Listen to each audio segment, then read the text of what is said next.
We are getting down to business in college football. 3 weeks left to championship weekend. We got Bill Bender stopping by from the Sporting News to help us break it down. We always enjoy this conversation. Bill, it's good to see you. Yeah, I'm doing well. Thank you so much. Mid-November, gray skies, rainy skies here in Central Ohio. I don't love that, but we're getting into that. That means we're in the stretch run, no doubt. Of course, most of the talk centers around the college football playoff rankings released every Tuesday. This was the second edition. It's always fun to try to get into the minds of the playoff committee. So what did you gather from what we saw on Tuesday night? I'm glad they left Georgia out.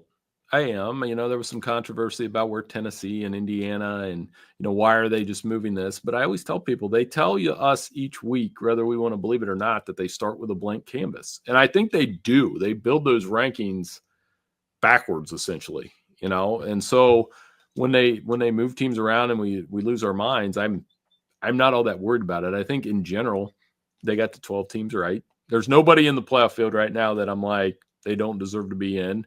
SMU is a separate question because they are technically leading the ACC and have one not bad loss. But, that there's some consternation about where Penn State is. But I'm not worried about the Nittany Lions. I think they've got to, if they take care of their business at 11-1, regardless of how you feel about their strength of schedule, they'll be in. In a sense, Penn State is on the cusp of playing out what we're questioning about Indiana. So if Indiana plays Ohio State as well as Penn State does, I think people are going to be satisfied that this is a playoff team, even though the wins are not impressive from an opponent standpoint, from a scheduling standpoint. They are impressive from a dominance or game control standpoint until, of course, the Michigan game. So what do you think Indiana needs to do to secure its playoff position? Be competitive. It can't be, the comparison I keep making is, it can't be Ohio State, Michigan State a few years ago, where the ball, I don't think CJ Stroud, I don't think the ball hit the turf.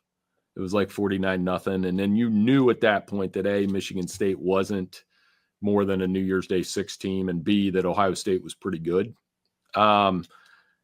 Indiana can't have that happen. If it's 34-20, they'll get in the playoff. If it's 42-7, the 5th SEC team that tries to get in the playoff will start running a campaign against Indiana, and it will be nasty because, as I've pointed out, we have a story about SEC tiebreakers coming out tomorrow, Mark. And the thing, I sorted them out, took forever, and I put a spreadsheet out. God bless you, Bill. It was like going back to college and trying to cram for a test I didn't totally understand. Tennessee, if they lose to Georgia on Saturday, is going to be the team they push out next week. So Tennessee is going to be the team that's going to try to wiggle their way back in. And the best way to do that is not to attack the teams in your conference. They're going to attack Indiana no matter what. And folks, if you're wondering about the Ohio State, Michigan State matchup that Bill refers to, that was 49-0 at half, right, against the top 10 team that Mel Tucker brought to Columbus in 2021. But you make the connection between Indiana and the SEC. So everybody check out Bill's article. I will be checking it out for sure, just to make sure I'm on top of my P's and Q's all the way through this, because we don't want to give away too much. But Bill, I think we could talk about this for the next 5 hours and people would still need to reference your article. So we'll touch upon it a little bit because this fascinates me. This is exactly what I wanted. This kind of just chaos. This cannot avoid chaos. I guess the cleanest this could turn out would be Texas runs the table, knocks out Texas A&M. Tennessee runs the table, and we've got 2 one-loss teams in the SEC at the top of the conference. I guess that's the cleanest deal that we can finish. Yeah, Texas winning against Texas A&M eliminates one of the car jams, especially if they take care of the business against Arkansas and Kentucky. There's one team in. Texas A&M out, Texas in. LSU and Missouri are in the race kind of as a courtesy, but they're long shots. So it really comes down, it could come down to this tiebreaker where everybody has 2 conference losses, and I sorted it out. And if the chalk goes the way I think it will go, Alabama will go to the SEC championship game. And Alabama, if they go, then here comes that question of, let's say Texas beats them by 3 touchdowns. Are we kicking them out?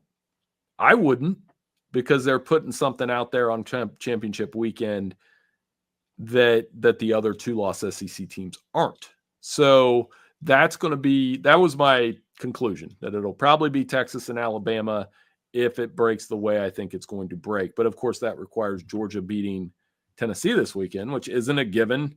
I don't know what to think of that game. I think I've come on your show 3 times and picked Georgia the wrong way every time. So, I picked them to beat Alabama. They didn't. I picked them to lose to Texas. They didn't. And I picked them to beat Ole Miss last week, and they didn't. So I'm picking them to beat Tennessee, which means Vols by 20.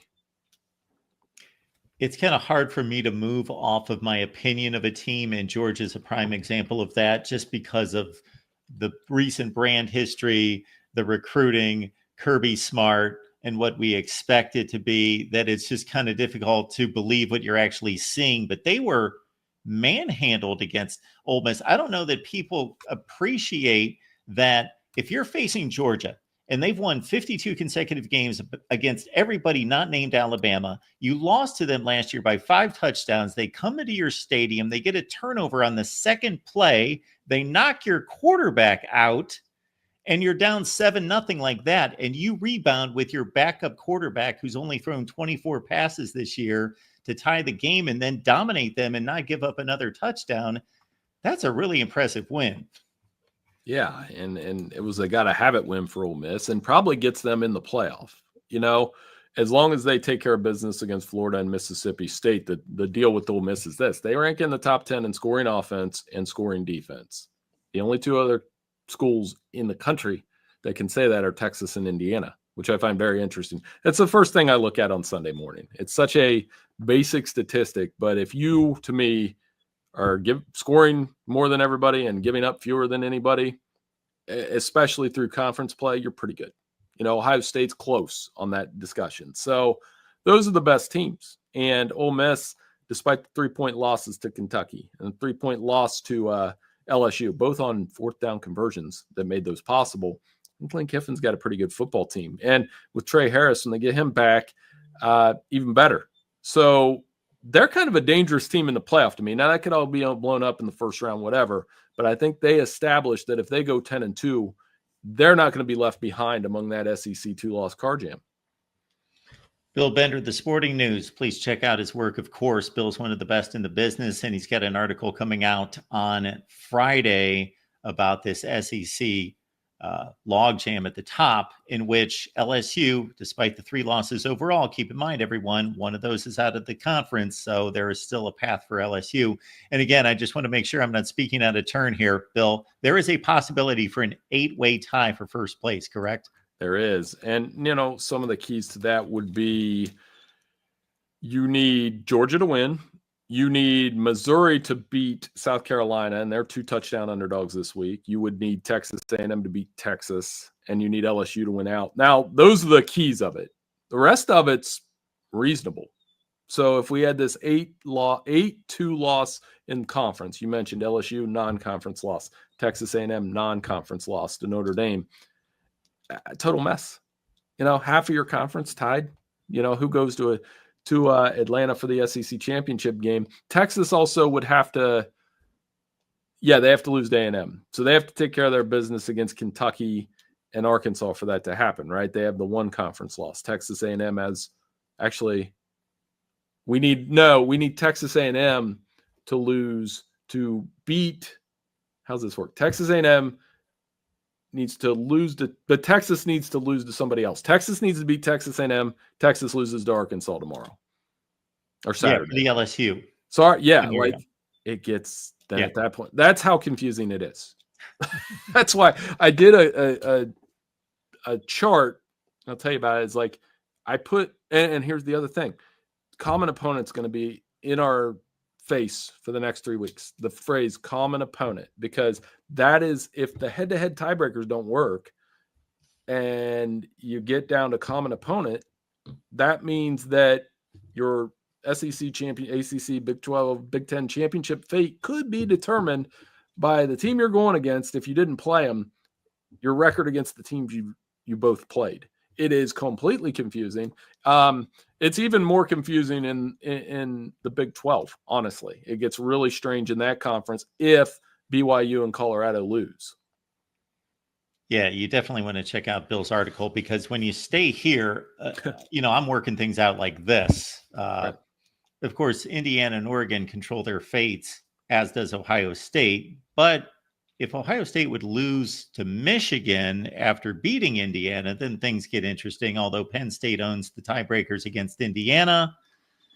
But if Oregon would lose, which nobody's expecting, then things get really interesting involving Oregon. So then you go into common opponents and you go into conference winning percentage of the opponents and so forth. So I made the joke, Mark, that my roommate, he was the business major, not me.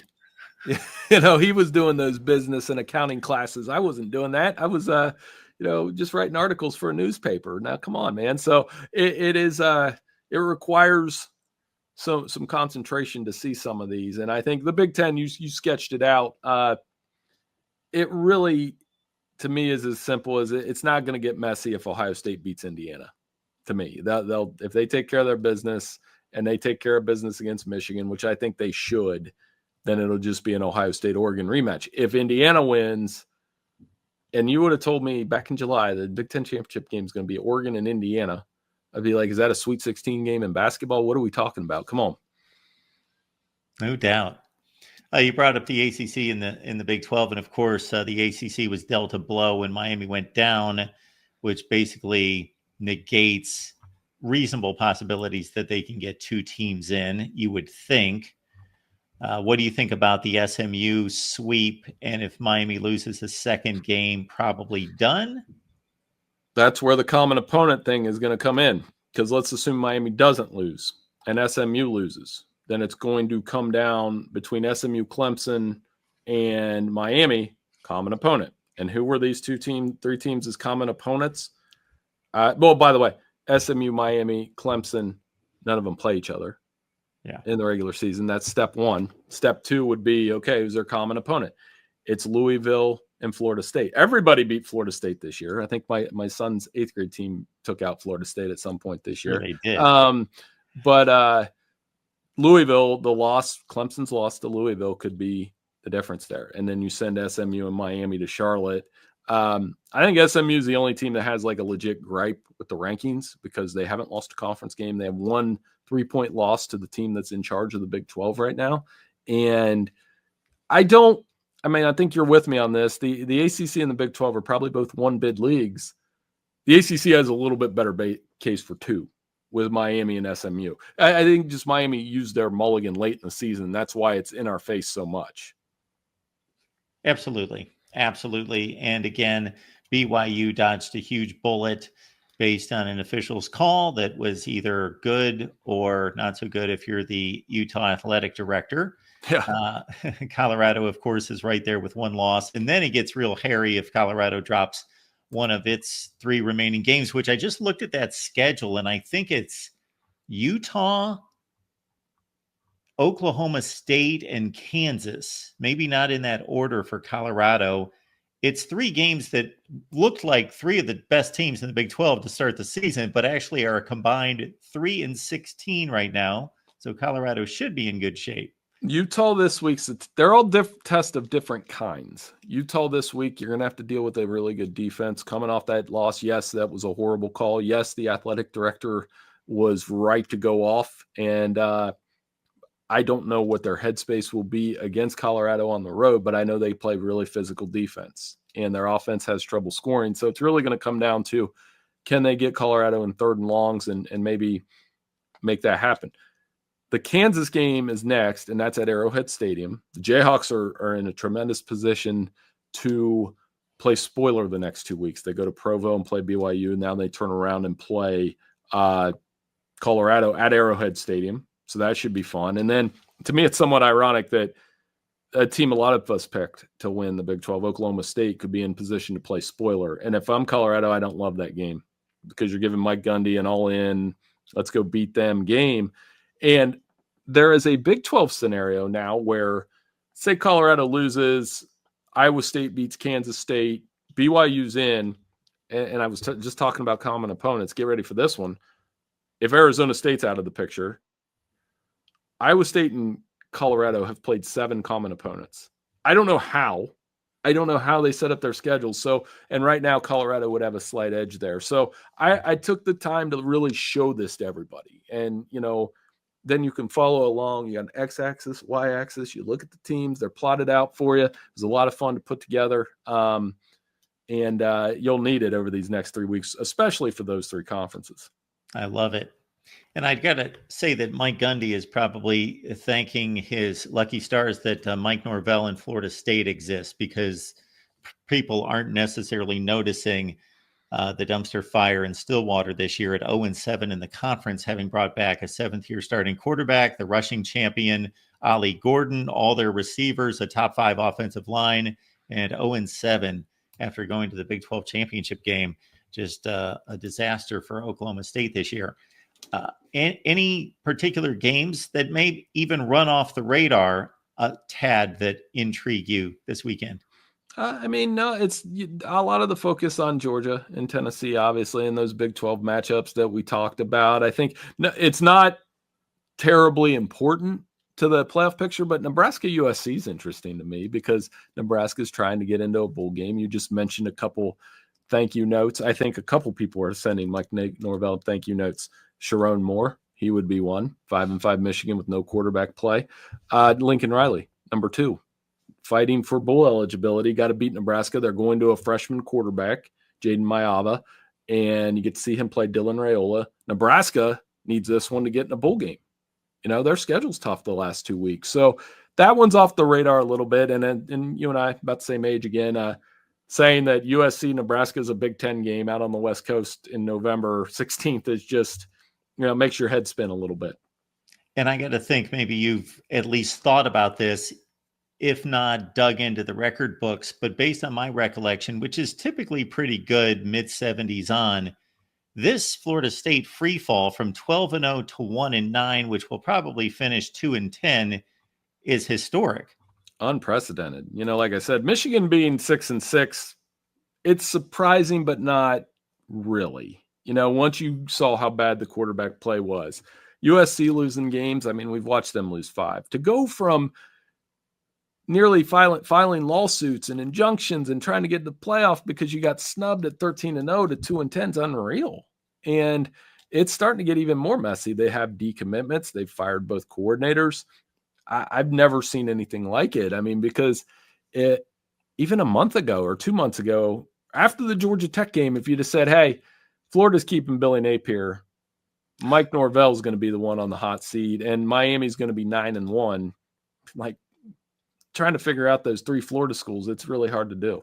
I said that to somebody the other day because we've got all 3 of those covered with Voice of College Football channels, that if I would have built some kind of trajectory graph since in the last 10 years, it seems like about every 6 months it changes in regards to, Dan Mullen got hired. He's winning BCS bowl games. It's Florida State, Willie Taggart, they're going down. Then Mike Norvell gets hired. He has 2 bad years, but then he turns it.